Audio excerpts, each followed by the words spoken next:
उठो, जागो और तब तक मत रुको जब तक लक्ष्य की प्राप्ति ना हो जाए।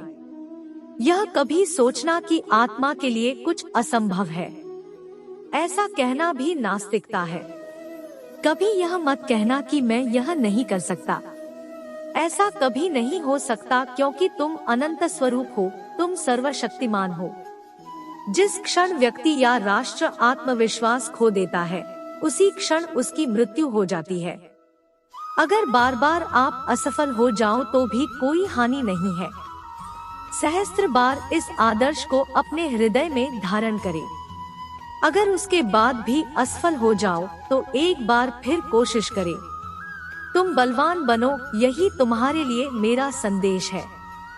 गीता पाठ करने की अपेक्षा तुम फुटबॉल खेलने स्वर्ग के अधिक समीप पहुंचोगे। मैंने यह बात अत्यंत साहसपूर्वक होकर कही है। यह कहना आवश्यक है क्योंकि मैं तुमसे प्यार करता हूँ। बलवान शरीर से और मजबूत बाहों से गीता को अधिक समझ सकोगे। साधारण मनुष्य अपने विचार का 90% व्यर्थ नष्ट कर देता है, इसलिए वह निरंतर भूले करता है।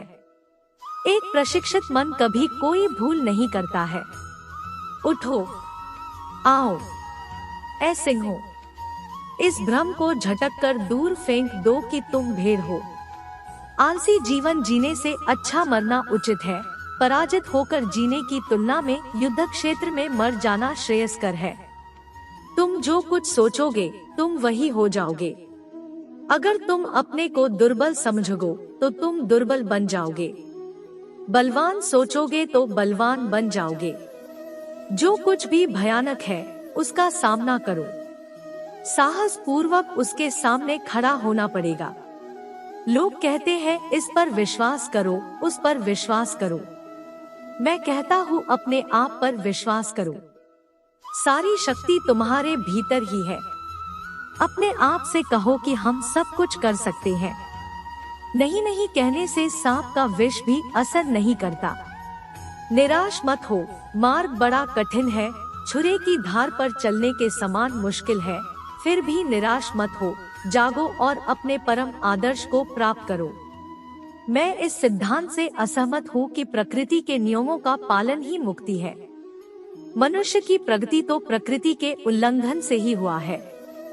मानव मन की कोई सीमा नहीं है। वह जितना एकाग्र होता है उतनी उसकी शक्ति बढ़ती है। बस यही सफलता का रहस्य है। मनुष्य और पशु में मुख्य अंतर उनकी मन की एकाग्रता की शक्ति का होता है। किसी भी कार्य में सफलता एकाग्रता की शक्ति का परिणाम है। एकाग्रता की शक्ति में अंतर के कारण एक मनुष्य दूसरे मनुष्य से भिन्न होता है। मनुष्य को पापी कहना पाप है। तुम तो ईश्वर की संतान हो, तुम पापी नहीं हो सकते। कुछ भी करो, अपना पूरा मन और पूरा प्राण उसमें लगा दो, चाहे वह छोटा से छोटा काम क्यों न हो। मनुष्य को तभी तक मनुष्य कहा जा सकता है जब तक वह प्रकृति से ऊपर उठने के लिए संघर्ष करता है। यह दुनिया एक व्यायामशाला है जहां हम अपने आप को बलवान बनाने आते हैं। हम अपने वर्तमान अवस्था के जिम्मेदार खुद है। हम जो कुछ भी करना चाहें उसकी शक्ति हमारे भीतर है। यदि हमारी वर्तमान अवस्था हमारे ही पूर्व कर्मों का फल है तो यह निश्चित है हम जो कुछ भी भविष्य में होना चाहते हैं वह हमारे वर्तमान कार्य द्वारा निर्धारित किया जा सकता है। सब प्रकार के शरीरों में मानवदेह ही श्रेष्ठतम है। तुम्हें अंदर से बाहर विकसित होना है। कोई तुम्हें सीखा नहीं सकता है, न आध्यात्मिक बना सकता है। तुम्हारी आत्मा के सिवा और कोई गुरु नहीं है।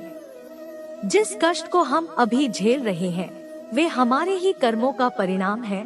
अगर इसको सत्य मान लिए जाए तो हम इसे नष्ट भी कर सकते हैं। अगर तुम अपने हृदय से नफरत और घृणा का भाव चारों तरफ भेजो तो यह चक्रवृद्धि के साथ तुम आ गिरेगा। तुम क्यों रोते हो? तुम्हारे लिए न मृत्यु है, न रोग है, न दुख है, न शोक है। तुम तो सत्य स्वरूप हो। अपने स्वरूप में प्रतिष्ठित हो जाओ। दोस्तों वीडियो को लाइक कर दे और हमसे जुड़े रहने के लिए चैनल को सब्सक्राइब कर ले। धन्यवाद।